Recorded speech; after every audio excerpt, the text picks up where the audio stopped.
Hey, it's Joe Tamargo from WetheadPumpRepair.com. Alright, in this video we're going to be working on the Hydramax Spa Pump. Alright, so you've seen me work on a bunch of other pumps, but now we're creating a professional custom DVD for you, premium video. So if you're watching the DVD right now, you probably wouldn't have said that, but if you're watching YouTube, you're probably seeing a small clip from the DVD. We want to show you the cool parts of the premium content. Alright, so here we go. Here is the Hydramax pump, alright?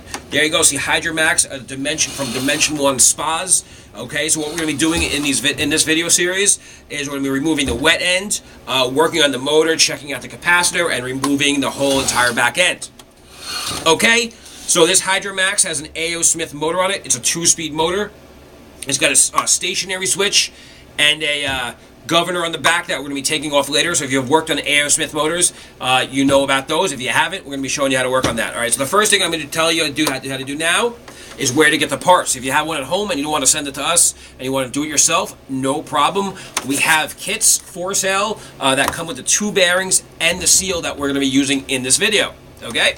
You can also find the link underneath the video as well. Okay, so here what we're going to be doing now is we're going to be removing this wet end. Okay, so let me just break down this pump to you real quick. This is the wet end because it's plastic. This is the motor back here because it's metal. Now, just because you find some plastic things doesn't mean it's the wet end.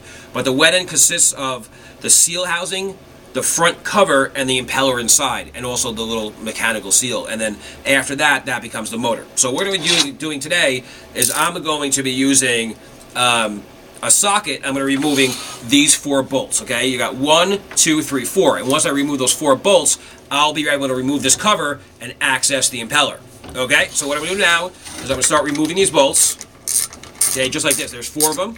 Okay, I'm going to loosen them all up, just like this. Now, depending on the age of your spa, or depending on, like, you know, how well you've taken care of it, or the conditions you live in, you know, not like personal conditions, but like, you know, if you're near the beach, you have corrosion, stuff like that, will depend, or, will determine actually how hard it is to get these bolts out. You know, you might live in a corrosive environment, and it might be a little bit harder. So, fortunately for us, this guy who sent this pump into us probably lives in a halfway decent area, and it looks nice, okay, because these bolts are coming out pretty good.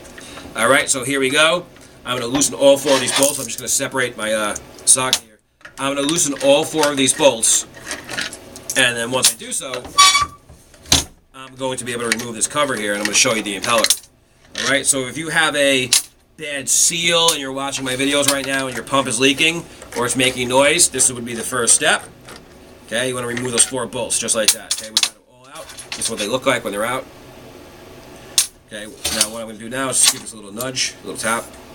Now remember, the direction of the spa was like this, okay, facing down, so we have to remember that.